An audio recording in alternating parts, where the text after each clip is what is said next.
Good morning, everybody. I hope you guys are having a great Saturday morning. This morning, we have a very special guest. This is actually our second international guest from Canada. But first, without further ado, let's go ahead and roll the intro.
All right, now let's welcome on Miss Alexis Vogelzang. Hey, you got the last name right. Thank you. That was really good. That was a bit of a hard one. Yeah, it is a hard one. But you pronounced it right, so there you go. Yeah. Alexis Vogelzang, but thank you. You're welcome. Okay, so first, can you introduce yourself? Where are you from? Where do you live right now? And what is your job? Or your job. Okay, yeah, that's okay. So I'm Alexis Vogelzang. There we go again. I grew up in just outside Toronto, Ontario, and now I live in London, Ontario, which is like a little bit further away from Toronto, Ontario. So yeah, that's where I live. And what do I do? So I'm in PR. So simple terms, I am an online positioning expert is what I like to say, because it's just a simple way to put that I position experts online through the media. So through lots of different ways, but we can get into that as we go. Does that make sense? Mm-hmm. I was looking on your Facebook profile, and I went Mm-hmm. to your location, and so I know that you're in Canada. Mm-hmm. Are you anywhere close to the Hudson Bay? Close to it, a little bit. Yeah, I wouldn't say too far away. It's a drives away. Yeah, because Yeah. I did research on Henry Hudson for a research project. Oh, cool. And Nice. I chose him, and I did a speech about him and stuff. Yeah, was it good? Did you nail it? Yeah, there were only like 3 or 4 people that chose Henry Hudson, and I looked up Hudson Bay on Google Maps, and I found that it's always frozen and stuff, so thick Yeah. that people drive out on it and stuff. Yeah, that's definitely the case sometimes, for sure. And why him? Why'd you pick him? Well, we had these videos that were 10 minutes long on their story and stuff. Mm-hmm. We had Henry Hudson, Ferdinand Magellan, and I forgot the other ones. There were 2 other ones, and I thought that his was pretty cool and stuff, and just his story and stuff. And I did more research about him, and then I did my speech. So Nice. Yeah, he's a significant character in Canada, that's for sure. Yeah. All right. Here's a question for you. What are your favorite things about being in PR or or in marketing? My favorite things.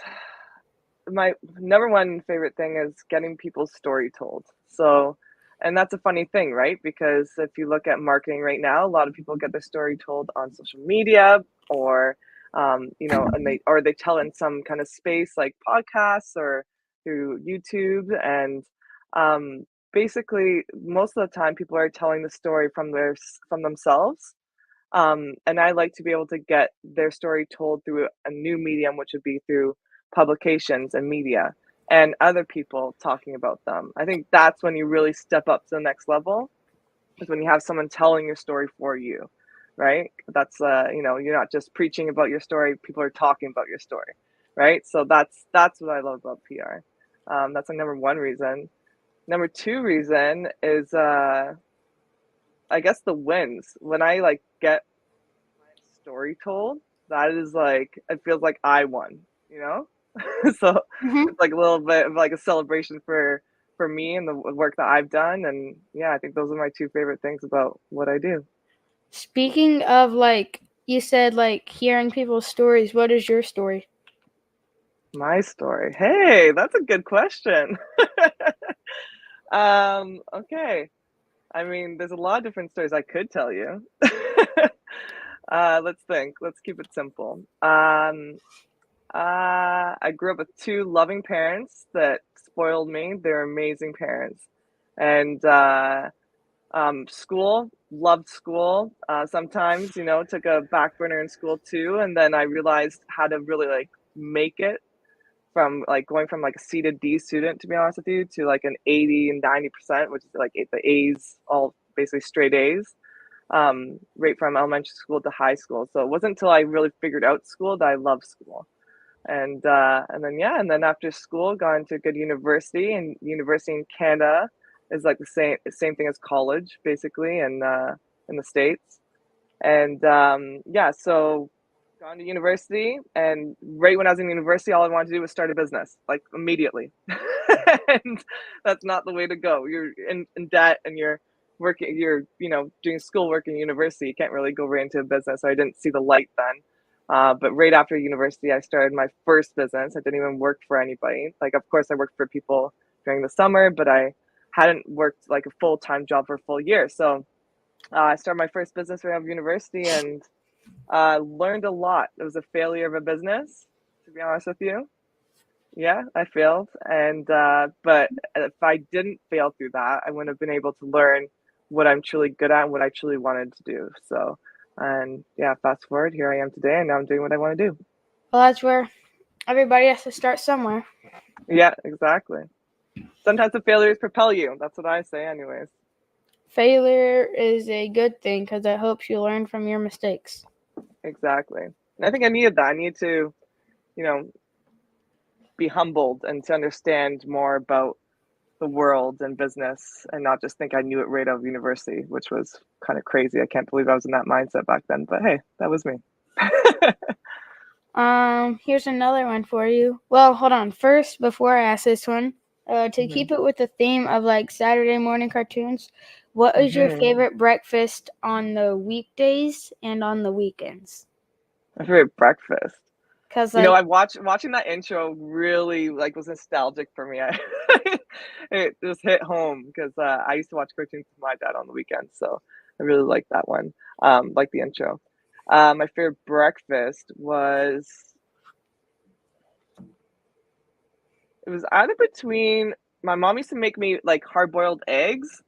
I don't know if you've ever had this, but they were softer boiled eggs, and then she would cut up strips of bread, and you could just like dunk them in. I used to love that. That was my favorite. That or peanut butter with a drizzle of honey. Those are my two favorite when I was a kid. I wasn't a cool. cereal girl. I really never liked cereal, to be honest with you. Crazy fact. What's your favorite breakfast now? My favorite breakfast now is I'm gonna sound like a weirdo.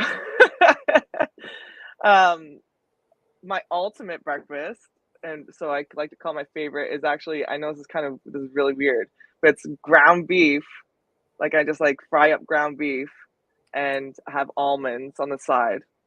And I'd sometimes put like little mustard like on the side to dip my ground beef in. And I know it sounds ridiculous, but it's because I like a high fat and high protein breakfast because that stimulates my brain for the day. If I have sugar in the mornings, I always have like a downfall in the afternoon. And with the work I do, I got to keep on it all day. So that's my go-to.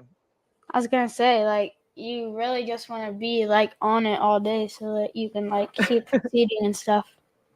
Yeah, I got to do what I got to do, right? So I energy mean, levels. even if it doesn't sound the best, it's like what helps you. Exactly. And coffee is what I thought helped me. I used to not even eat breakfast. I used to just have coffee in the mornings and then have like a good big lunch. But every time I did that, like I said, I had that slump. So especially in the afternoons, like late afternoons. And yeah, now with the like high protein, high fat breakfast, I'm ready to go kill it for the day. So yeah. What is something you have learned about yourself while being in marketing, PR? Learned about myself. Huh. That's a good question. That's a deep question to think about. I learned that it's like the best way to put it is like I don't know if you ever heard this analogy, but basically like a chef won't make his own meals. Have you ever heard that before? I know, but I kind of know what it means. Yeah, so it's so what I learned about myself is that with all the marketing I've done, so I used to work for a marketing agency as well, so I oversaw like every point of the marketing pillars you can imagine. Um, and looking at myself and my own business, I've never really done the full marketing spectrum that I used to really represent, especially working for a marketing agency.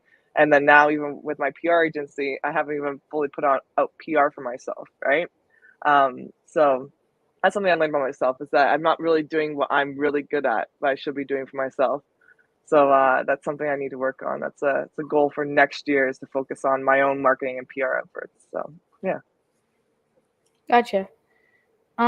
Is there anything specific that you've learned that you've been able to use in your business to help you, like, well, because you don't hire people, do you?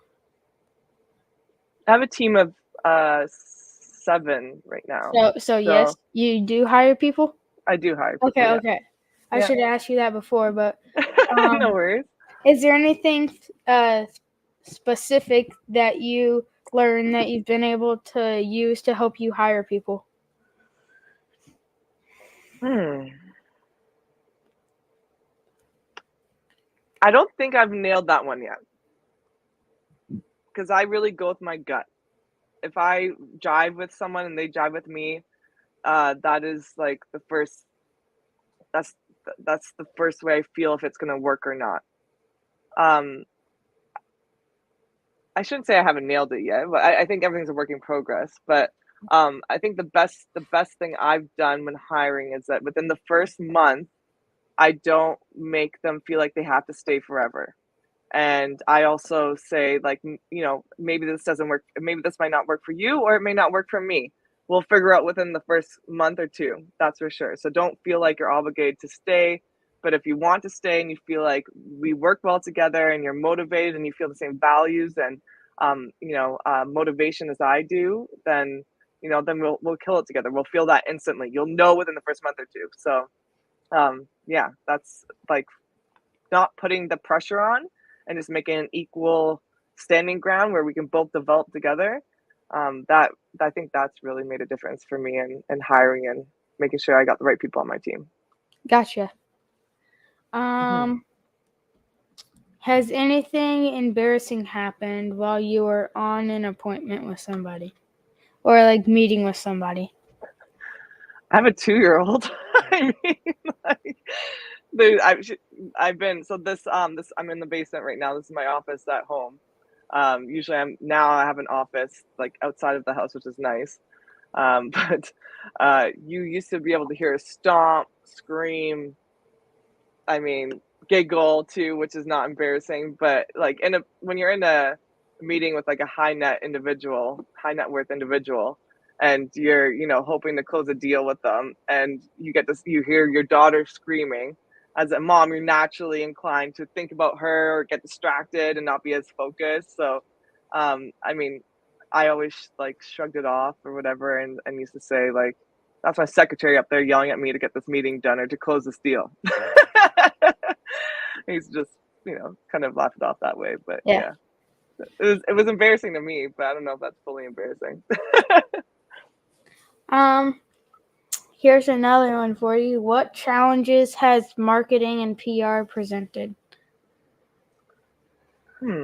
I think it's just always a constant challenge with marketing and PR because it's forever changing. I mean, one of the most recent challenges I went through that was really hard, um, was the fact that because I have a PR agency, when I'm speaking with editors for my own work. So I actually try to do a little bit for myself, how I just said the chef in the kitchen thing, how they don't make their own food. I guess I did do one thing for myself this year. I, approached a couple editors I knew to send them a couple pieces or pitches for pieces so I can get myself published, because that's what I do. I get my clients published in big high end publications. And I did that. And the only two that have been accepted so far have been personal stories, and the rest have been rejected. And usually I don't see so much rejection with so many pitches because I'm used to my clients getting picked up. And in this case, the reason why I got rejected was because they knew I was in PR and they didn't like that. So they thought that I was doing this to get paid. Like I was getting paid, but like these people are my clients, and I was sneakily getting in there and writing a story about them, which was not the case. But anyways, that was a hard one. That was a big challenge to deal with, because then I realized, finally, I really want to write stories about people because I have a passion for that. I mean, that's why I do what I do. And I'm getting rejected left, right, and center because I own a PR company, because they think that I'm, not ethical, right? So that was really tough. So I kind of have to reframe or decide on some, new angles of how to approach that and how to get my goal completed. But yeah, that's the first one, most recent one. Gotcha. What's some tips that you would tell people that are just now getting started in marketing and PR? You're always gonna have to keep learning, and never feel like you're left behind, or that you don't know enough, or you're not smart enough, because it's a forever changing world with so many different ideas of how to make it, because that's what marketing is. How do you make it? How do you get noticed? And just like you say, like, I don't really understand how the views work, right? Or I don't understand how these little things work. um Other people don't either, and when they say that they do, they may not know. They may not actually know. They could, help you, and they could motivate you and guide you. But I think that when you find, like, the best way to succeed in marketing is to be to be really good with strategy, and to understand how to help people with their strategy, and to really make sure that the person that you're working with, that you can, and I know I've kind of brought this up before, but get their story told. But there's such an essence in someone's story and what they provide as an individual that matters the most. Not just all the algorithms, not just all of, like, the little fancy stuff that everyone's trying to figure out. That what sticks is, just a good story with good content behind it. So don't get frustrated. That's all I Gotcha. would say. What are you most excited about for 2024? You know what? This year, I'm excited to. I'm excited that I'm stable within my client relations. All my clients have been with me for, most of them over a year now. So, and they don't want to leave me. They're happy with me. So, what excites me is, like, we've been through a year of progress together. They've seen the progress. They've seen the value, and now it's like a whole new challenge, and to get to the next step, the step that, the next step that we're looking at. I mean, they're all different, right? But I'm excited for that. I'm excited for those next steps because, I mean, having them for a year and then having them for 2 years or more, I think that says a lot about me and makes me feel really good about what I do. So I'm excited about that. And then other than that, I'm really excited to see how my daughter is going to turn into her own human being, I guess. Like, she's 2 turning 3 this year. Like, it's going to be absolutely a treasure to just see like the different types of conversations I can have with her and learn with her and grow with her. I think that's every year, I guess, going forward with her is going to be fun. So, but anyways, yeah, I think those are the two big, and just to see, like, even Chase is my fiance, just to see how both of our businesses grow.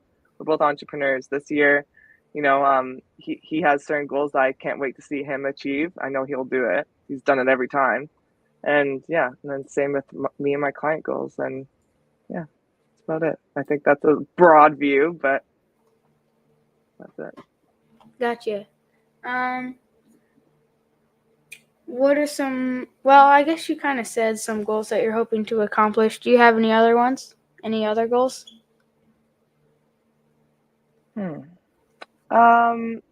I kind of talked to you about that ground beef moment, about the breakfast, which is, would you eat ground beef with mustard? Yeah, probably. Okay. I mean, you're on my wavelength then. It doesn't sound bad. Sound bad. It actually tastes really good, but it's also just an odd thing for breakfast, I guess. So I started doing that because when I was my healthiest and I had the most energy, it was when I was eating healthy and working out. And I was a big proponent of that for about like 2 or 3 years. And it was just my lifestyle. It's just the way I was. And I never had so much energy. Like, I mean, like, I was go, go, go, happy, happy, happy. Like, when you go through mood swings and you kind of get down or tired, whatever. I just felt like most of my days were always up. So for now, I've started to have that breakfast every morning because that's helped with my energy. But I haven't really gone to the working out part or staying like consistent and eating a little bit healthier. And that's a big goal for me in 2024 is to really stay consistent, get back on that like treadmill, as you would say, and get my energy back up to the way it used to be. Gotcha. Yeah. Well, I don't have any more questions, so do you have any for me? Yeah, I have some questions for you. So, what grade are you in? 5th grade. 5th grade. How many best friends do you have? Quite a few. Like, I don't know, like 8 or 10. 8 or 10 best friends? How do you manage that? That's a lot of best friends. I mean, I guess I have more like good friends than like best friends. I have I probably have like 4 or 5. Like best friends, like they're your best buddies. Yeah. Like known them for quite a while, and that's good. What's your favorite thing to do with your friends? Right now, grade 5. Football. Play football? Well, I don't play football, but we play it like outside, and we play catch in the yard and stuff. And then fun. Me and my neighbor, we play basketball together. What sport do you play? Do you play basketball? I play baseball, and I may try out for the basketball school team. Ooh, so fun fact, I used to play basketball. I went pretty far with basketball, so guess how tall I am?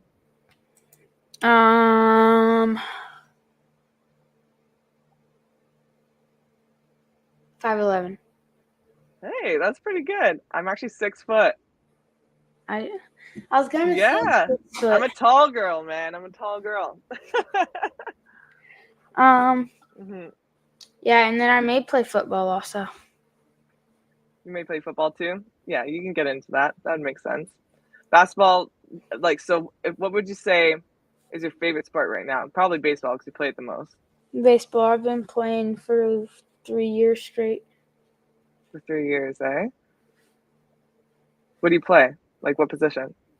Last year I played pitcher some, and I played outfield because I have I'm good at catching, and then I have a good arm, so that's why I picked Nice. outfield.